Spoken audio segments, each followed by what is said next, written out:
It was an ordinary evening, the kind that fades into memory as soon as the sun dips below the horizon. The suburban neighborhood I called home had settled into a comfortable silence, the daily bustle of life now replaced by the gentle cadence of crickets and distant car engines. I had just returned from a long, tiring day at work and was yearning for nothing more than a quiet night at home. Little did I know that this seemingly ordinary evening would become a pivotal moment in my life, a night I would never forget. As I sank into my favourite armchair, a battered copy of a novel resting in my lap, a familiar feeling of contentment washed over me. The soft lamplight cast warm, inviting pools of illumination, and the world outside seemed to vanish.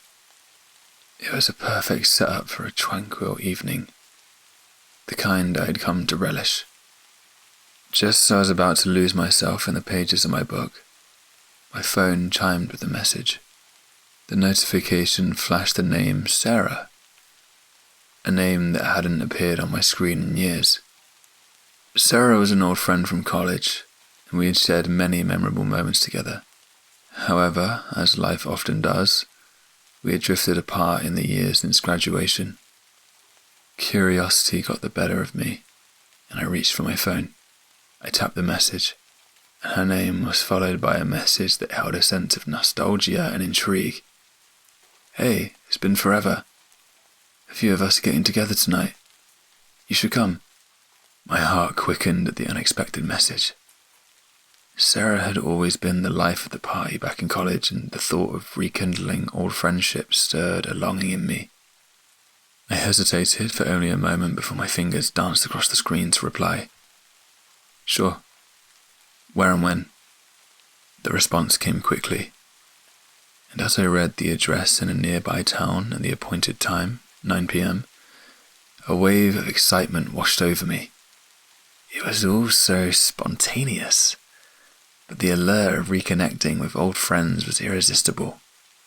Without much thought, I made the hasty decision to accept her invitation, even though the late hour and the last-minute nature of the event was unusual. Rising from my comfortable chair, I felt a mix of anticipation and unease. I exchanged my casual attire for something a bit more suitable for the occasion and headed towards my car. The night was quiet, the streets bathed in the soft glow of streetlights.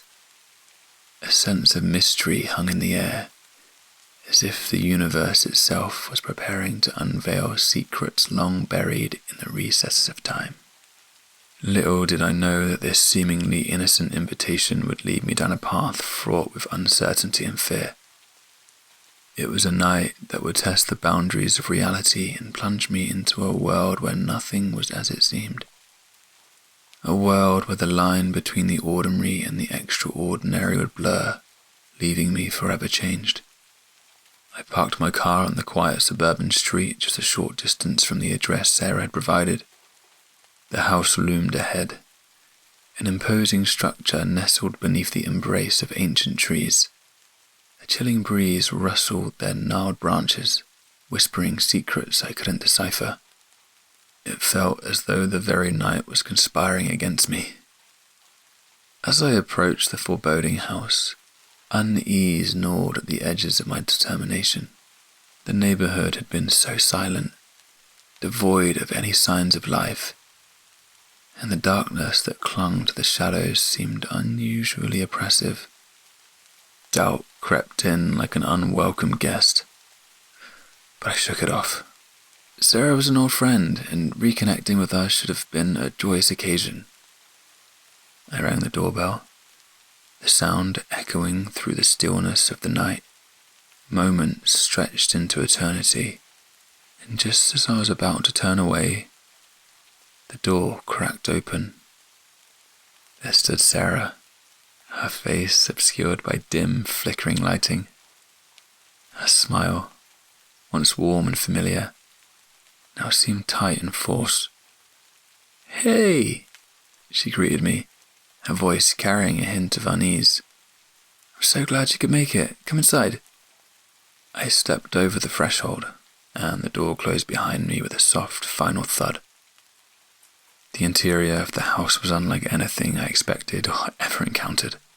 Dimly lit, the walls were adorned with bizarre symbols and disturbing paintings that depicted scenes from nightmares. It was as if I had crossed into a different realm altogether. The living room where I found myself was equally unsettling. Strangers, their faces shrouded in the dim light, occupied every corner. I couldn't place a single one of them. I turned to Sarah, my voice tinged with unease, and asked about the others. "Oh, don't worry about them," she replied dismissively, her gaze distant.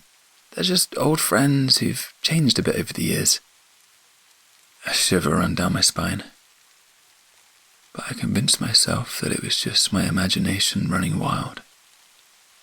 I was here to reconnect with friends, after all, and I didn't want to ruin the evening with baseless suspicions. Sarah handed me a drink, and I accepted it with cautious gratitude. The liquid had a bitter taste, but I chalked it up to some unconventional cocktail she'd prepared. The atmosphere grew increasingly tense as the night wore on. Whispers and hushed conversations filled the air, but I couldn't make out their words. It was as though they spoke in a language foreign to me, their voices carrying an eerie cadence that sent shivers down my spine. As I attempted to leave, I found myself met with resistance. It was subtle at first, a gentle but insistent hand on the shoulder, voices murmuring reassurances that I should stay. Panic began to rise within me, and I realized that something was terribly wrong. These were not the friends I had once known. They were strangers with motives I couldn't comprehend. Despite my growing unease, I couldn't shake the feeling that I was trapped in a waking nightmare. The dimly lit house, the bizarre symbols on the walls, the eerie conversations, all of it painted a picture of an evening gone terribly awry. But before I could make sense of the situation, the world around me shifted, and the night would descend into a horror beyond imagination. Hours crawled by, each minute heavier and more oppressive than the last. The bitter taste of the drink still lingered on my tongue, a haunting reminder of the evening's unsettling turn.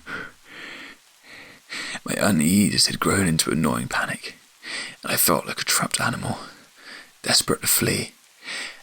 I attempted to leave once more, but as I reached the door, it swung open of its own accord. What the hell? The sight beyond the threshold sent a shock of terror coursing through my veins. Instead of the familiar suburban neighborhood, I was met with a nightmarish landscape. The moon hung low in the sky, casting an otherworldly glow on twisted, gnarled trees that stretched out like skeletal fingers. Grotesque creatures moved in the shadows, their forms contorted and monstrous. Desperation flooded my senses, and I turned to retreat, to confront Sarah, to demand answers. But she was nowhere to be found. The room had transformed into a grotesque tableau of horror. The walls, once adorned with strange symbols and nightmarish paintings, seemed to come alive. The images writhed and shifted as if the very walls themselves were sentient beings, mocking me with their grotesque dances. The other guests, whom I had earlier assumed were strangers, had undergone a nightmarish transformation. Their faces contorted into grotesque masks of inhumanity, their eyes gleaming with malevolence. They advanced towards me, their movements unnaturally fluid and sinister. It was a macabre dance, a convergence of madness and malevolence. I realized with a jolt of terror that I was not among friends but among monsters. Panic surged within me as I attempted to make sense of the surreal horror unfolding before my eyes. Oh God, the world had shifted into an incomprehensible nightmare, a waking dream of terror and despair. In that dreadful moment, I understood the horrifying truth. Sarah's invitation had been a sinister trap, a gateway to a realm of darkness beyond the limits of human imagination. The drink had been a conduit, a poison that had blurred the boundaries between reality and nightmare. As the grotesque guest closed in, I had no choice but to flee into the nightmarish wilderness that had replaced the suburban world I had known. Each step I took in that surreal landscape carried me deeper into the abyss of terror. The moon above watched silently, its cold light illuminating a realm where the laws of reality had no meaning. The nightmarish ordeal that followed defied all reason and explanation. I ran through that surreal hellscape, pursued by nightmarish beings, their laughter echoing in my ears like a haunting symphony. It was a relentless pursuit, a relentless torment, and I struggled to make sense of the incomprehensible horrors that assailed me. To this day, I cannot fully recount how I managed to escape that nightmarish realm and return to the world I once knew. The memories are, they're fragmented like shards of a shattered mirror, each reflecting a different facet of the horror that had consumed me. All I know for certain is that the night when an innocent invitation led me into a world of unimaginable darkness had left an indelible mark on my soul. As I sit here now, recounting this harrowing tale, I wonder if the horrors I experienced that night were the result of some malevolent force or a manifestation of the darkest corners of the human psyche. One thing is clear. The line between reality and nightmare had dissolved into nothingness, and I will forever carry the scars of that nightmarish descent into the unknown.